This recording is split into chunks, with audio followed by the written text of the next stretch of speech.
নমস্কাৰ অসম চৰকাৰে আজি নতুন বাজেট মুকলি কৰিলে গতিকে আজি টোটাল 18টা দিশ মুকলি কৰিছে এই বাজেটখনত আৰু এই বাজেটখনৰ প্ৰথম দিশটোতে আমাৰ এটা গুৰুত্বপূৰ্ণ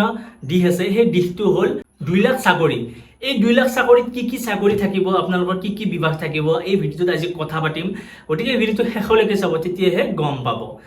মই সৰফৰাজ জব ইনকিউবেটৰ অন্যতম ভিডিঅ'লৈ স্বাগতম জনাইছো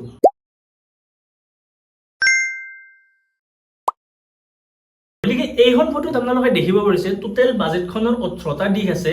এই দিশখনৰ প্ৰথমটো হ'ল আপোনাৰ নিযুক্তিৰ নতুন দিগন্ত গতিকে আজি ফাইনেন্স মিনিষ্টাৰ জয়ন্ত মল্ল বৰুৱাই এই ভিডিঅ'টোত কৈছে মই অলপ লগাই দিছো আপোনালোকে চাব পাৰে নিযুক্তিৰ নতুন দিগন্ত অতিৰিক্ত 2 লাখ নিযুক্তিৰ লক্ষ্য আমাৰ চৰকাৰে 1 লাখ নিযুক্তিৰ প্ৰতিশ্ৰুতি দিছিল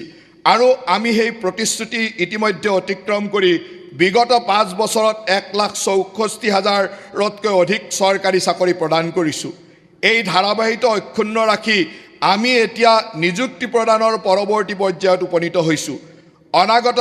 5 বছৰত চৰকাৰী বিভাগ বিশ্ববিদ্যালয় চিকিৎসা মহাবিদ্যালয় আইনগত সংস্থা সোসাইটি ষষ্ঠ অনুসূচিত অন্তৰ্গত পৰিষদ আৰু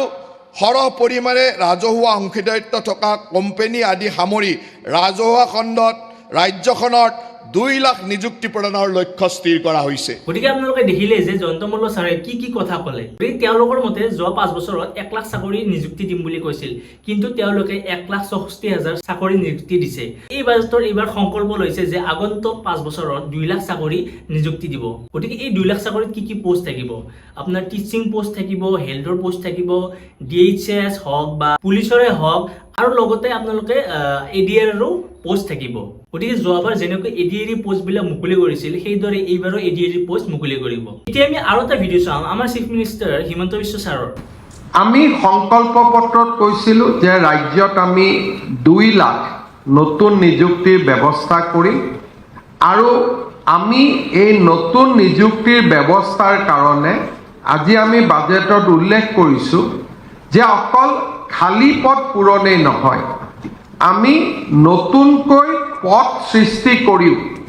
আমি ৰাজ্যৰ যুৱক যুৱতীৰ আশা আকাংক্ষা পূৰণৰ বাবে আমি কাম কৰিম আমি বাজেটত উল্লেখ কৰিছো যে আগষ্ট মাহৰ পৰা আমাৰ ৰাজ্যৰ আটাইবোৰ জন কল্যাণমুখী আঁচনিৰ কাম পুনৰ আৰম্ভ হ'ব অৰুণোদয় নিযুত মইনা নিযুত বাবু জীৱন প্ৰেৰণা যিমানবিলাক ৰাজ্য চৰকাৰৰ সুলভ মূল্যত চাউল চেনি দালিৰ যোগান যিমানবিলাক আমাৰ আঁচনি আছিল পূৰ্ণাংগ বাজেট দাখিল নকৰাৰ কাৰণে এই আঁচনিবোৰ যোৱা এমাহ বা 2 মাহত ৰূপায়ণ হোৱা নাছিল আগষ্ট মাহৰ পৰা এই সকলো আঁচনি ৰূপায়ণৰ আমি আমাৰ